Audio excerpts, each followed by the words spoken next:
কি নৌকা চালাচ্ছ কেন পানির মাঝখানে তুমি? বানাইছি ভিলা বানাইছি।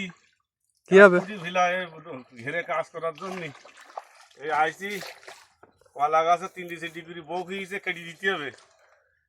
দুটো বগ দিতে হবে, দুটো বগে দিতে হবে। এই কলা গাছ কেটে দিতে হবে, দুটো বগ থাকবে। এত ব্যায়ামে গাছ দেখা যাচ্ছে। হ্যাঁ ব্যায়াম হয়ে গেছে। এই বগ বেশি গেলে দুটো থাকলে 50 কেজি হবে, আর 4টি থাকলে হবে তোমার 5-20 কেজি।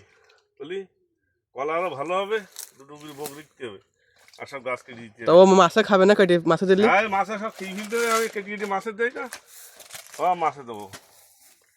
কলার পাতা খাবে, গাছ কুচি গেলি খাবে। এই যাও রাখবো না, এত রাখবো না।